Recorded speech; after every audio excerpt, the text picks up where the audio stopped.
Hello, everyone. Today, I have an amazing story for you. It's not just for your listening practice, but also to inspire you. The story is called Nothing is Free, and it will show you that hard work and determination can change lives.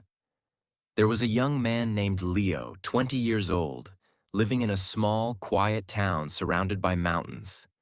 Leo had big dreams. He wanted to own a chain of restaurants and become a successful entrepreneur. But life wasn't easy for him. Leo's family was struggling financially. His father, Mark, was a mechanic, and his mother, Claire, cleaned houses to make ends meet. Leo's younger sister, Sophie, was just 10 and looked up to him as her hero. One cold evening, Leo sat outside his small house, staring at the stars. He whispered to himself, "I want to give my family a better life. But how do I start when we barely have enough to survive?" The next day, Leo shared his dreams with his father. Mark sighed and said, "Leo, dreams are not free. If you want something, you have to fight for it. Start with what you have, even if it's small."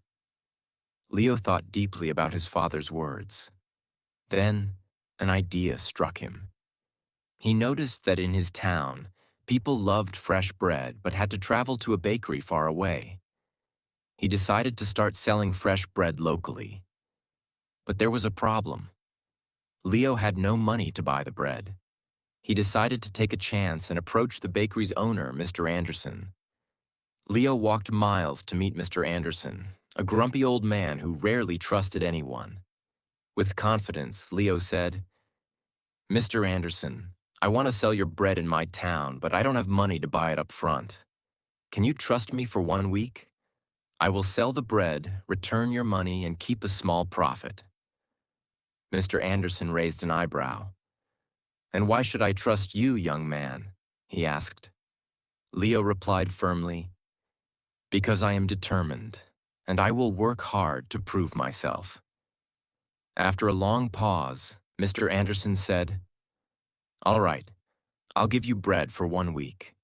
If you fail to pay me back, don't bother coming here again." Leo was thrilled. Early the next morning, he carried the bread back to his town and set up a small stand near the park. He greeted every passerby with energy and a smile, saying, "Fresh bread, warm and delicious." At first, people were hesitant. They didn't know if the bread was good. But Leo offered free samples and soon had his first customer. By the end of the day, he had sold all the bread and made a small profit. That evening, he returned to Mr. Anderson and paid him back. The old man nodded and said, "You kept your word. Come back tomorrow." From then on, Leo worked tirelessly. He woke up at 4 a.m., walked to the bakery, carried bread to his town, and sold it with passion. After 2 months, he had saved enough money to buy a small cart, making it easier to transport more bread. One day, a customer suggested, "Leo, why don't you bake your own bread? You're good at selling, but if you bake, you'll make more profit." This idea excited Leo, but it also scared him. He had never baked anything in his life. This was the moment where Leo realized nothing is free, not success, not knowledge, not growth. If I want to succeed, I must take risks and learn. Leo couldn't stop thinking about the idea of baking his own bread. If he could bake, he wouldn't have to rely on Mr. Anderson, and his profit would grow. But there was one big problem. He didn't know how to bake. Leo decided to ask Mr. Anderson for help. The next morning, after delivering his payment, Leo said, "Mr. Anderson, can you teach me how to bake?" The old man frowned. "Why should I teach you? If you bake, you won't buy from me anymore. That's bad for my business." Leo looked at him and said, "You're right, but I won't forget the man who gave me my first chance. If I succeed, I'll make sure to help your bakery too." Mr. Anderson thought for a moment, then said, "Fine. But baking isn't easy. It takes time, patience, and hard work. If you're ready for that, I'll teach you.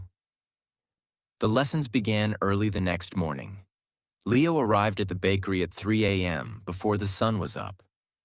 Mr. Anderson showed him how to mix flour, knead the dough, and bake it perfectly. At first, Leo struggled. His hands hurt from kneading, and his bread came out too hard or too soft. One day, after ruining another batch of bread, Leo sat down, feeling defeated. He said to himself, "Maybe I'm not good enough for this. Maybe I should give up." But then he remembered his father's words. Dreams are not free. He realized that every mistake was teaching him something new. Giving up was not an option.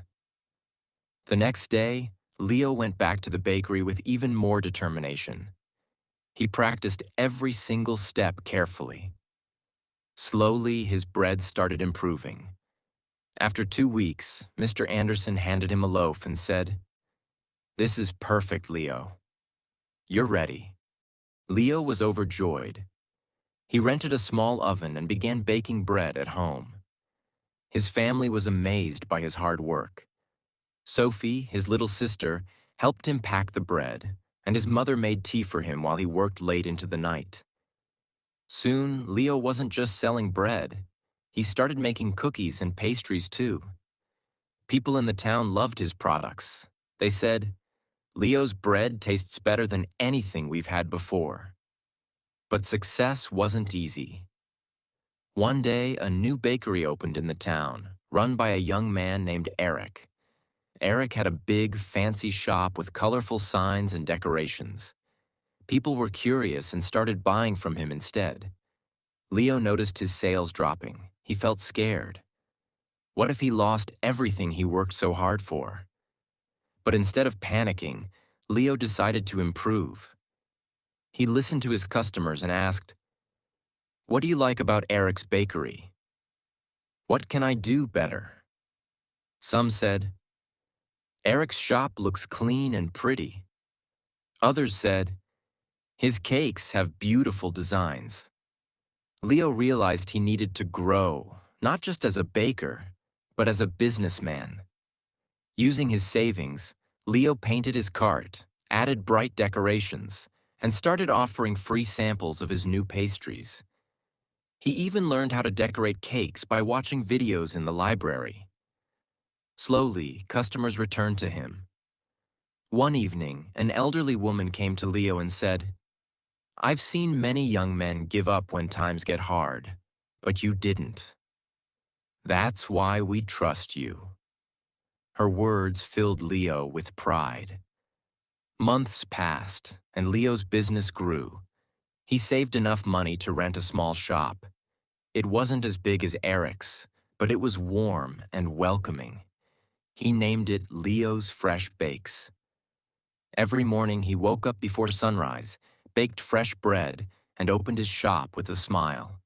His parents and sister helped him. Sophie, now 11, loved talking to customers, and Claire managed the accounts. But Leo knew this wasn't the end of his journey. He wanted to reach more people, make his family proud, and prove to himself that anything is possible with hard work. Leo's bakery, Leo's Fresh Bakes, was becoming the heart of the town. People loved his fresh bread, cakes, and pastries. Business was growing, and his family was proud of him. But life wasn't done testing Leo. One stormy night, as Leo was closing his shop, he noticed smoke coming from the bakery. He rushed inside and saw that a small fire had started near the oven. He quickly grabbed water and managed to stop the flames, but much of his equipment was damaged. The next morning, when the townspeople heard about the fire, they came to check on him. Some said, "Oh no, what will Leo do now?" Others whispered, "Maybe this is the end for him." Leo felt heartbroken but not defeated. He stood outside his bakery and said, "This is just a challenge. I've faced struggles before, and I will face this too. I won't give up." He took a deep breath and began making a plan. He calculated how much money he had saved and realized it wasn't enough to replace all the equipment. For a moment, fear crept in. But Leo remembered his journey, how he started with nothing but a dream and hard work. Instead of sitting and worrying, Leo asked for help. He approached Mr. Anderson, who had retired, and said, "Sir, I need advice. What would you do if you were me?" Mr. Anderson smiled and said, "Leo, you already know the answer. You've taught yourself that nothing is free. Work harder, believe in yourself, and people will believe in you too." Inspired, Leo decided to rebuild. He didn't wait for someone to rescue him. He started baking at home again with the little equipment he had left. He told his customers, "I won't let you down. I'll keep serving you, even if it's just a small amount for now." The townspeople admired his courage. Many of them started helping him. Some donated ingredients, others gave small amounts of money, and a few offered their time to help him clean and repair the bakery. Leo realized something important. When you work hard and never give up, people notice. They want to help someone who helps themselves. After months of hard work, Leo reopened his bakery. It was better than ever. He painted the walls, added new decorations, and even introduced new items like cupcakes and muffins. His customers were overjoyed. On the day of the grand reopening, the town's mayor came and said, "Leo, you are a true inspiration. You've shown us all that with determination, anything is possible." Leo stood in front of the crowd and said, "I want to thank each one of you. You've taught me that nothing in life is free. Not success, not respect, not love. Everything must be earned with hard work, patience, and persistence. Never let failure stop you. Every challenge is just a step to something greater." From that day, Leo's bakery didn't just sell bread. It became a symbol of hope. People from other towns started visiting to meet the young man who never gave up. Leo's story teaches us that 1. Dreams are not free. They require hard work and sacrifice. 2. Failure is not the end. It's a chance to learn and grow stronger. 3. Help yourself first. When people see your effort, they will support you. 4. Never give up. The darkest moments are often just before success. Leo didn't just build a bakery. He built a life full of purpose, respect, and pride. And so can you. Whatever your dream is, don't stop chasing it. Remember, nothing is free, but everything is possible.